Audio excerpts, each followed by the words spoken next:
Hello viewers, আসসালামু আলাইকুম। আপনারা কেমন আছেন? আশা করি ভালোই আছেন। আজকের পর্বে থাকছে সাপ্লাই বিল থেকে আপনারা কিভাবে উৎসে মূসক ও কর কর্তন করবেন।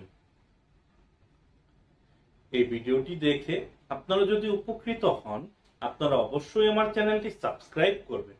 এর পাশাপাশি বেল আইকনে ক্লিক করে রাখবেন, যাতে পরবর্তী ভিডিও নোটিফিকেশন সবার আগে আপনার কাছে পৌঁছে যায়।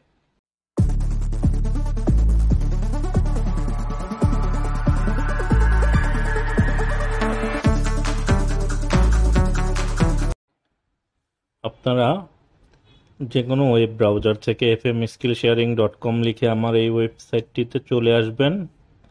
এখান থেকে আপনারা সার্চ অপশনে সাপ্লাই অথবা কন্ট্রাক্ট লিখে এন্টার বাটনে প্রেস করবেন, অর্থাৎ সার্চ বক্সে প্রেস করবেন। এখানে আমার এই ব্লগটি চলে আসবে। তো এটি ফাইন্যান্স অ্যাক্ট 2024-এর আলোকে আপডেট করা। গত পর্বে আপনারা কন্ট্রাক্টর বিলের উপর ট্যাক্স ভ্যাট ক্যালকুলেশন দেখেছিলেন। এখন দেখবেন সাপ্লাই বিলের ওপর কিভাবে উৎসে মূসক ও কর কর্তন করা হয়।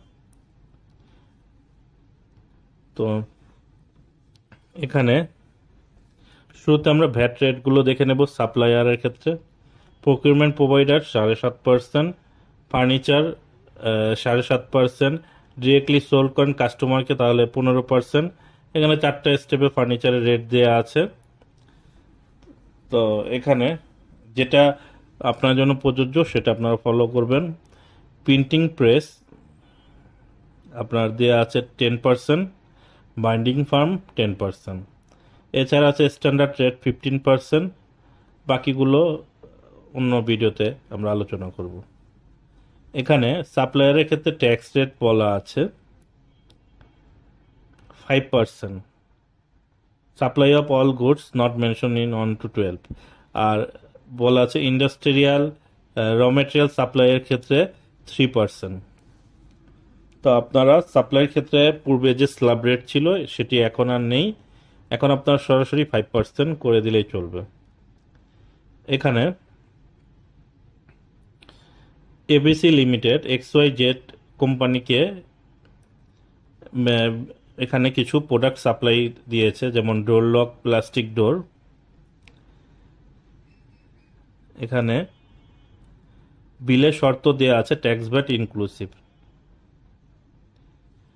বিলটা হচ্ছে 1,14,76,000 টাকার।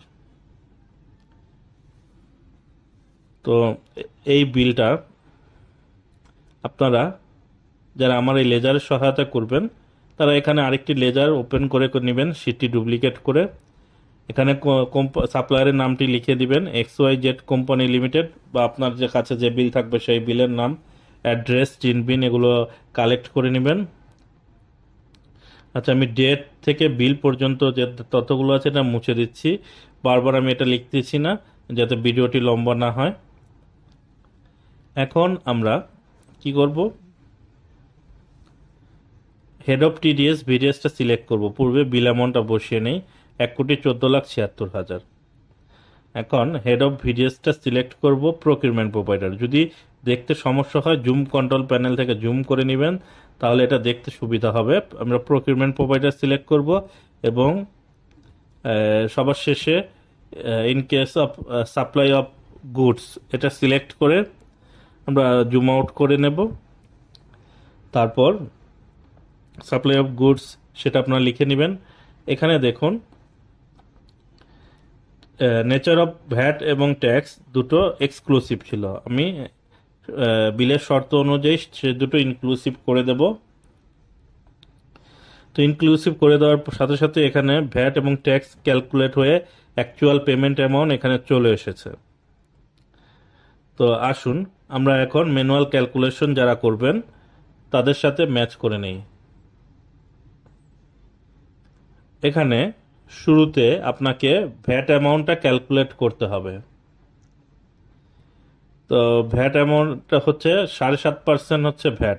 ইনক্লুসিভ মেথডে 7.5 দিয়ে গুণ করবেন, 107.5 দিয়ে ভাগ করবেন। তারপর বিল অ্যামাউন্ট থেকে ভ্যাটটা মাইনাস করে বেস ভ্যালু নির্ধারণ করবেন।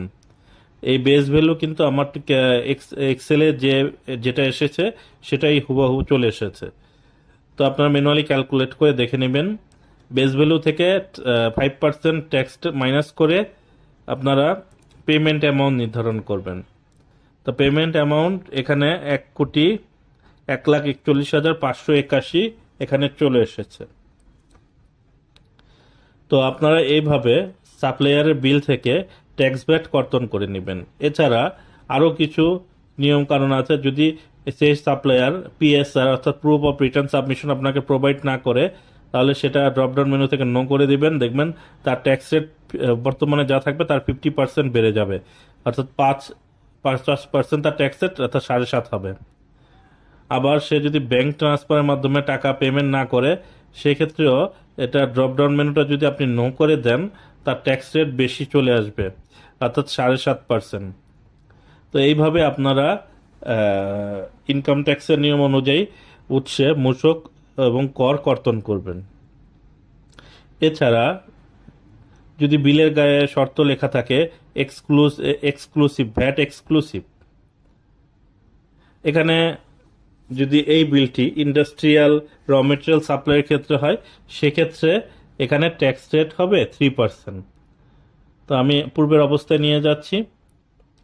এখন আমি যদি ভ্যাট এক্সক্লুসিভ হয়, তাহলে বিল অ্যামাউন্ট বেস ভ্যালু দুটো সমান হবে এবং বেস ভ্যালুর ওপরই আপনি ট্যাক্সটা ক্যালকুলেট করে নেবেন। এখন দুটো যদি এক্সক্লুসিভ হয়, সেক্ষেত্রে বিল অ্যামাউন্ট এবং পেমেন্ট অ্যামাউন্ট দুটোই সমান হবে। তো আপনারা বুঝতে পারছেন কিভাবে সাপ্লায়ারের বিল থেকে ট্যাক্স এবং ভ্যাট কর্তন করতে হয়।